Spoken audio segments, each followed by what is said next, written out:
purpose of this quick video is to walk you through the process to complete a first contact reach out task with one of your new prospects and then book a follow-up afterwards. Every task in the application, whether prospecting, customer care, or group care, follows the same pattern. They are all about the same thing, and that is communication. Think about it this way: the name of the task is what you are communicating about. As I mentioned, today we are going to be focusing on reach out tasks. Now, reach out tasks are part of your prospecting flow. And to recap that, here's how it works. First, you'll add a new prospect. Then you will schedule and complete a reach out task. Then we'll follow up as many times as needed until the person says yes. We will enter our order using the usual back office process.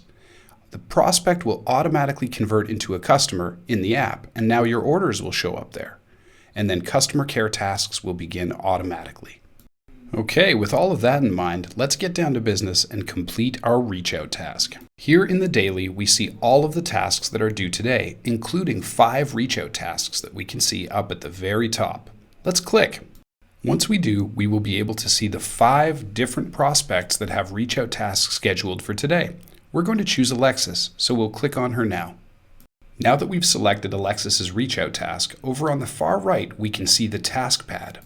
The task pad is going to become very familiar to you because the layout is essentially the same no matter what type of task you're completing.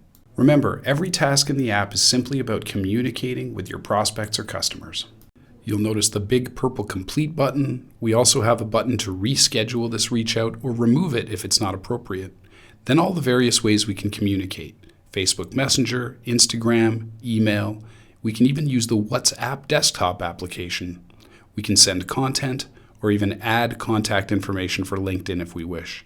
And down at the bottom, the app is recommending one of the scripts I've created for Lucas's amazing reach out. Viewing a profile before you send a communication is really helpful because it gives you the chance to review any notes, orders, or any other information that's stored there. Let's take a look at Alexis's profile. Here we are in the details section. We see her name, the weather and time where she is, as well as the ability to contact her, send her content, edit, merge, or delete her, and then we have access to her social profiles. We can click on Facebook and see what's going on in her life here, or we could take a look at Instagram or LinkedIn if we had it in order to do the same. I've made it a best practice to check my customers and prospect socials before I send them messages. I find it's just a really great way to make sure I'm personalizing the interaction. Okay, let's close down the profile.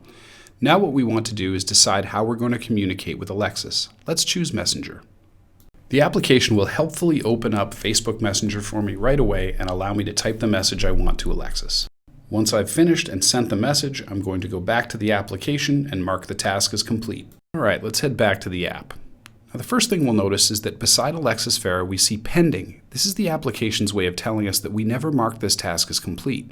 Let's do so now. We're going to click the complete button. One of the coolest things about prospecting in the app is the way that you can categorize your prospects.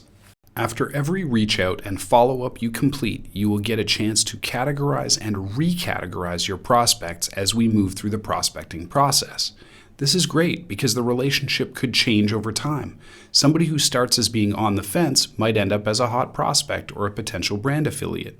In the prospecting section of the app, which we will cover later, you can actually filter through all of your prospects and only look at your hot prospects or your potential brand affiliates. This means you can use the application to work smarter, not harder, and spend your time with those prospects that are more likely to join your team or become a great customer. Now for Alexis, I'm going to choose Hot Prospect. When I do, you'll notice that there's a flame icon that gets automatically placed on her profile up towards the top. Also, because we chose Hot Prospect, the application is automatically scheduled a follow-up in 2 weeks. If we had chosen something less desirable, like On the Fence, that follow-up time could have been pushed out to a month or more. No matter how you decide to categorize your prospect, you can manually choose when you wish to follow up. I'm going to choose tomorrow and click Close. And that's it. We've completed our first reach out. Let's head back to the daily so that we can take a look at our follow-ups. Like I said, reach out's our first contact, and then we do as many follow-ups as it takes until the person says yes. Let's quickly cover the process to complete a follow-up. I'm going to click on my follow-ups. I'm going to choose Randy Simon. You'll notice that the task pad on the right looks almost identical to what we saw for the reach out. We're going to choose email as our method of communication this time. Sorry, I'll get out a full screen here. Go grab that email off of one of my other monitors, and now we can just type out what we want to send to Randy. Once we finish up and send our message to Randy, then we can mark this task as complete. All right, we'll click on Randy. We can see again that the task is pending. Now let's click that complete button. Every time you complete a prospecting task, you get the chance to recategorize your prospects. The idea being that the relationship could change over time. Now I chose potential brand affiliate, which is going to put a diamond logo on Randy and automatically schedule the next follow-up for 7 days. As with every task though, I have the option to reschedule that date to any time I choose. I can also add notes or tags, as you can see. Assuming I'm good with all of this, I can just click on the close button down in the bottom left. When I do, I'll be brought back to the daily to see the 2 remaining follow-ups for Jane and TL. Let's back out. Now here are all of my daily tasks, but over on the right I can see the ones I've completed, 1 reach out and 1 follow-up. The purpose of this video was to walk you through completing your first contact reach outs as well as some follow-ups. I hope you found it helpful, and thanks for watching.